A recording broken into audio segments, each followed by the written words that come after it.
Entonces yo les decía que estábamos en esta guía de aprendizaje que creo que era del tercer envío, si no me equivoco, y era sobre el método científico. Ahí había una introducción en esta guía. Y yo me quiero ir básicamente a lo que es el método científico. Y aquí yo subrayé algunas cosas. Hola, Ben, no sé si me estás escuchando. Hola, Benja. Hola, mis, es diferenciado. Sí, este es el diferenciado, está con el Martino, ¿no? No, está, se fue a dormir recién. Ah, ya, está bien. Pero bueno, usted después le cuenta. El método científico, bueno, ustedes quizás lo conocen o han escuchado hablar de él y saben que consta de ciertos pasos.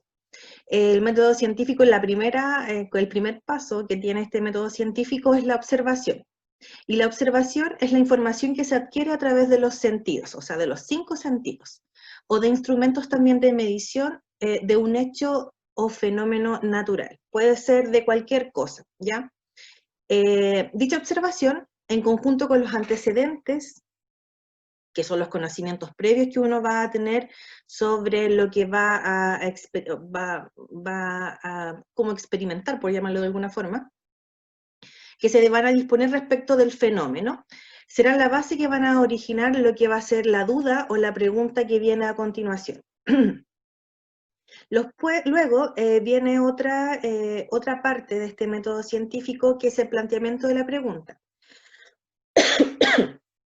En algunas partes este paso como que lo juntan con lo que es la hipótesis, pero igual lo vamos a mencionar ahora, ¿ya? El planteamiento del problema dice que luego que se recopila, que es reconocida, más bien dicho, la pregunta a solucionar, el problema se debe acotar y hacer una presentación rigurosa de lo que es el planteamiento de este problema. En realidad, el planteamiento del problema es como achicar la observación, de una cierta forma, así como decirlo como muy burdo. Luego, tenemos la hipótesis, que está muy relacionada con el planteamiento del problema. La hipótesis es uno de lo que nosotros más conocemos en realidad, que casi uno siempre les pide que hagan una hipótesis respecto a alguna observación que ustedes hayan realizado, de algo que les haya llamado la atención. La hipótesis entonces es la posible respuesta para el problema o bien una explicación tentativa para el fenómeno que se va a investigar. En realidad es una afirmación, no una frase en condicional, sino que es una afirmación, es lo que yo creo que va a pasar, ¿ya? No es como una pregunta, es lo que yo creo que va a pasar en base también a los conocimientos previos que yo puedo tener sobre el fenómeno que voy a estudiar. De la hipótesis surge una predicción y es esta la que se va a verificar directamente en la experimentación, ¿ya? Luego de la hipótesis tenemos lo que es la experimentación. Y la experimentación es el medio para comprobar esta hipótesis que yo tengo, que ya formulé anteriormente. La experimentación va a determinar la relación causa-efecto existente entre una observación y una variable, o sea, la causa hipotética de la observación. Para esto se van a disponer dos grupos. Para yo poder hacer la experimentación siempre tengo dos grupos, voy a dividir dos grupos, en donde está el grupo experimental y el grupo control. Y desde ahí yo voy a empezar a como sacar las conclusiones, que es lo que va a venir después en el siguiente paso. La conclusión dice que es un propósito lógico producto del análisis de un hecho, fenómeno o proceso que representan los resultados obtenidos a partir de la experimentación. Los resultados se presentan en tablas o gráficos de modo que se establezcan relaciones entre las variables estudiadas. El análisis de los datos nos lleva nuevamente a la hipótesis, de tal forma que ésta puede ser aceptada o rechazada. Entonces, tenemos la hipótesis, que es una afirmación a lo que yo voy a estudiar. Luego realizo lo que es la experimentación, en donde tengo que tener un grupo control, un grupo experimental primero y un grupo control, y luego, dependiendo de lo que, de lo que surja de esta experimentación, voy a llegar a concluir si es que la hipótesis que yo planteo es aceptada o es rechazada, ¿ya? No sé si hay alguna duda con respecto a eso. ¿Se entiende? Parece que no. Ya, entonces continuamos. Luego de comprender los pasos de lo que es el método científico, después esto nos va a ayudar a establecer y a diferenciar cuándo son las teorías, cuándo quizás una hipótesis es una teoría, una ley, cuándo se transforman en leyes o cuándo son modelos, ¿ya? Una teoría es la explicación de un fenómeno o un hecho natural que se puede representar a través de un modelo basado en la observación, ¿ya? La experimentación y también el razonamiento. En realidad, las teorías podríamos definirlas como un conjunto de hipótesis comprobadas por resultados consistentes, muchos experimentos y observaciones. Las teorías no están comprobadas al 100%, ¿ya? Un ejemplo de una teoría es la teoría celular, ¿ya? Y entre otras teorías. Luego tenemos una ley. La ley se describe como una relación constante entre dos o más variables o propiedades de la naturaleza. Tiene aceptación universal. ¿Y por qué tiene una aceptación universal? Porque esta cuenta con una evidencia empírica, o sea que es comprobable. Por ejemplo, la ley de gravedad, que está demostrada y redemostrada que es así. Entonces, por eso es una ley. Y por último, tenemos lo que son los modelos. Los modelos son representaciones idealizadas de algún fenómeno o realidad física. Es la simplificación que trata de parecerse lo más posible a la realidad que se va a representar, simulando incluso su comportamiento, como por ejemplo el modelo del mosaico fluido que nosotros habíamos estado hablando la semana pasada. El modelo, como el nombre lo dice, es una representación tridimensional de cómo es la membrana plasmática, de qué se compone, de qué están compuestos estos componentes, valga la redundancia, en sí, y cómo también se relaciona con los demás agentes. ¿Alguna duda? ¿No? No. Ya, de momento vamos bien. Igual es como bien.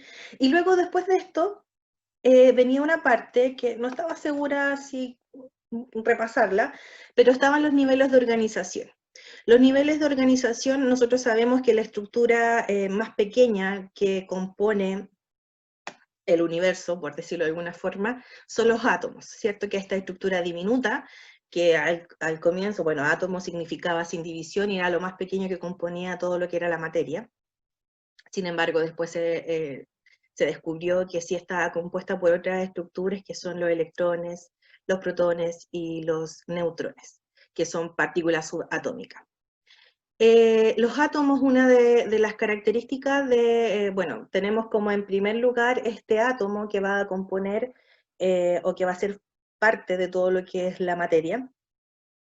Además, los átomos entre sí se pueden unir, como ustedes yo creo que bien lo saben, entre ellos mediante enlaces, y estas van a formar moléculas, y acá hay un punto súper importante, que son las propiedades emergentes.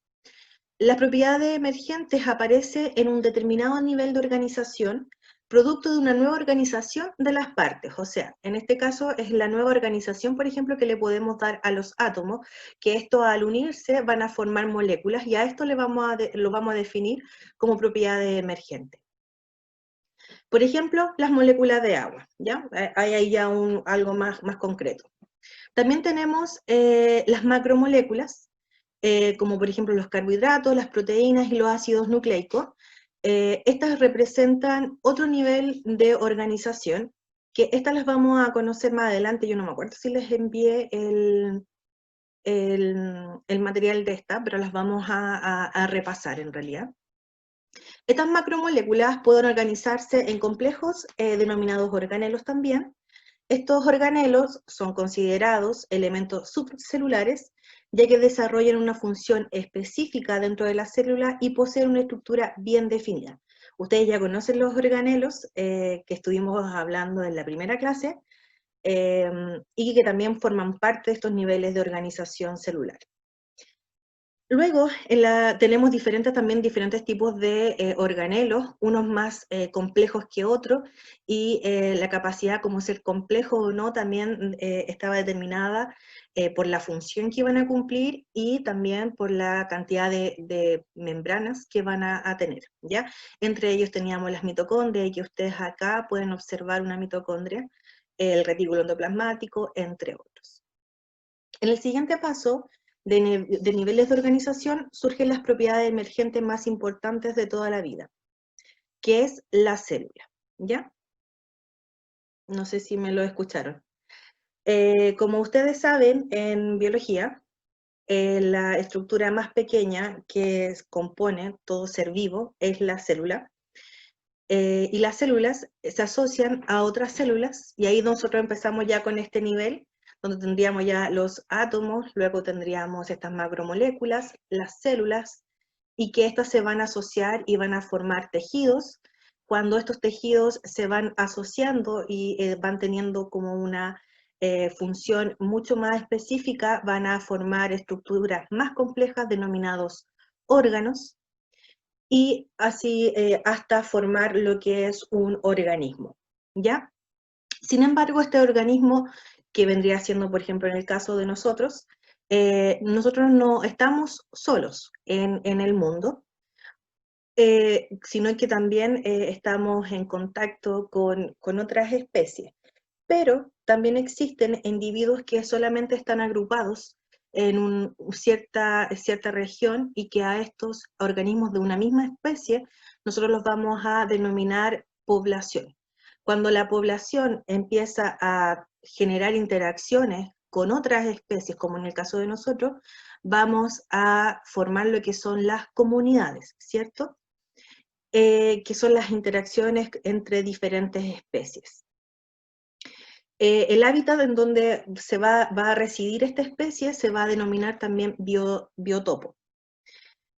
De ahí va a nacer lo que nosotros vamos a conocer como, vamos a denominar lo que es un ecosistema. Y tenemos diferentes ecosistemas que igual el año pasado nosotros estuvimos recordando, como por ejemplo el bosque, el desierto, las montañas, el Ártico, etc. Y el conjunto de estos ecosistemas van a formar, o se va a conocer con el nombre de la biosfera, ¿ya? Y ahí estarían todos los niveles de organización que nosotros podemos experimentar y que nosotros podemos conocer. Y acá está mucho más detallado en cuanto a una imagen de cómo va desde lo más pequeño a lo más grande, de lo menos, bueno, no sé si menos complejo a lo más complejo. ¿Alguna duda? Creo que no. No. Ya. Y acá vienen los ejercicios de la PSU, que acá yo los marqué inmediatamente cuáles eran los correctos. La pregunta número 1 dice, ¿a qué nivel de organización de la materia aparece la vida? Y eso es súper importante porque, claro, quizás podríamos poner que, bueno, acá nos salía la opción de átomo, pero quizás podríamos confundirnos con el átomo. Sin embargo, la unidad más pequeña de que forma vida o que aparece la vida es la célula, ya que todos estos están compuestos por células, ¿ya? Así que solamente era la B. ¿Cuál de estos niveles de la materia incluye a los otros 4? Y acá la respuesta correcta era la célula, ¿ya? Porque la célula también está compuesta por átomos, también podemos, si nosotros, las células tienen organelos, también están compuestas por moléculas y también por macromoléculas, así que la que incluía a todos los demás era la célula. La número 3 dice, ¿cuál de las alternativas tiene el orden correcto ascendente de los niveles de organización biológica? La que tenía la alternativa correcta de esto era primero átomo, luego una macromolécula, un organelo y después un tejido. No sé si alguien puso algo diferente. Darlene, ¿tú pusiste lo mismo o Sí, yo puse lo algo mismo. diferente? ¿Lo mismo? Ujú, Ya. lo mismo. En la número 4, un grupo de científicos sospecha que la entrada de una molécula X al interior de determinadas células ocurre mediante un transportador. La sospecha de este científico constituye ¿qué? Una proposición experimental, una teoría, una ley, un problema resuelto, y la respuesta correcta era una hipótesis. ¿Ya? Porque él está afirmando de cierta forma algo. Luego tenemos, esta tiene solamente 10 preguntas. La número 5 dice, la expresión de los genes implicados en el desarrollo de los ojos en la mariposa permite que éstas detecten pequeños cambios en la posición del sol y patrones de luz polarizada. La oración, estas propiedades le permiten orientar su ruta hacia fuentes de alimentos corresponde a... La respuesta correcta era la B, una hipótesis, porque está afirmando que está ocurriendo, que se piensa que va a ocurrir algo con respecto a lo que se leyó anteriormente, de la información que había antes. Una ley no puede ser porque no está comprobado empíricamente. Un experimento tampoco se está hablando de que se está experimentando con algo, o que hay un grupo de control y un grupo... ay, se me olvidó el otro nombre. Y una teoría tampoco estaba dentro de la teoría, ¿ya? No hablaba de una teoría. El número 6 dice, el conjunto de individuos semejantes que ocupan un espacio y tiempo común y que tienen la capacidad de reproducirse entre sí constituye a una población en la respuesta correcta. Ya que aquí la palabra conjunto de individuos semejantes ya me estaba diciendo que pertenecían obviamente a la misma especie y además que podían reproducirse entre sí. Sabemos que solamente puede ocurrir reproducción entre especies iguales o semejantes, ¿ya? Semejantes porque, por ejemplo, en el caso del caballo, de los burros, de las cebras, que son parientes familiares, puede ocurrir la reproducción, sin embargo, nacen otro tipo de criaturas, por decirlo de alguna forma, que son también todos parientes hermanos. Ahí tenemos el caso del burro con el caballo, bueno, la yegua en realidad. Bueno, depende de cómo ocurra la cruza, que sale la mula, y así sucesivamente. La número 7 dice, a comienzos del siglo XX, Max Planck estudió la emisión de energía de los sólidos al ser calentados, permitiéndole enunciar que los átomos y las moléculas emiten o absorben energía solo en cantidades definidas, pequeños paquetes. Al respecto, el texto anterior representa lo que es una teoría, ¿ya? No sé si queda alguna duda con respecto a por qué es una teoría, o se entiende. El problema de investigación, ¿alguien quiere decir algo? No, no sé. Es que se prendió tu cosita ahí, como que ibas a hablar. Ya, la número 8. En etapas posteriores a la menopausia, las mujeres pierden masa corporal con mayor rapidez en comparación con los hombres de edad similar. Como consecuencia de aquello, estas mujeres presentan una mayor incidencia de osteoporosis grave, lo que se debe fundamentalmente a la deficiencia en los niveles de estrógeno. La frase anterior corresponde a una conclusión, o una conclusión en la respuesta correcta, porque no es un experimento, tampoco es una ley, tampoco es una teoría, quizás podríamos confundir lo que podría ser una hipótesis, ¿ya? Pero hay como una demostración de aquello, ¿ya? Se nota que hay como una experimentación antes. Y luego, las dos últimas que nos quedan, dice, los piqueros, sí, son aves que se reproducen en los acantilados. Las últimas crías en nacer empiezan a tratar de volar en otoño, cuando la temperatura ambiental ha disminuido. Muchas veces caen al agua muriendo de frío. De esta manera, solo algunas crías sobreviven. Lo planteado anteriormente corresponde a lo que es una observación. Tampoco es una hipótesis, ¿ya? Las delimitaciones del problema tampoco tienen mucho que ver, una conclusión no, y una pregunta científica tampoco. Se nota que hay una observación porque hay, dígame. ¿A qué se refiere con la delimitación del problema? No. A ver, ¿te acuerdas cuando después de la observación venía lo que era delimitación del problema, que era como un planteamiento? Es como lo previo a lo que es la hipótesis. Es como acortar o achicar lo que es la observación inicial que yo tengo, para dar paso a lo que es una hipótesis. En realidad está como muy relacionado entre la hipótesis. Están como las dos muy juntitas. Ay, perdón. La número 10 dice, la predicción de las propiedades de un elemento en función de la posición que ocupa en el sistema periódico es una inferencia. La inferencia igual está mencionada, yo ahora no la mencioné, pero estaba mencionada ahí en lo que es el texto.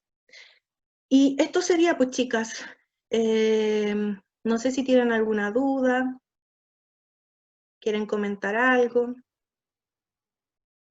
Y va a ser rápido.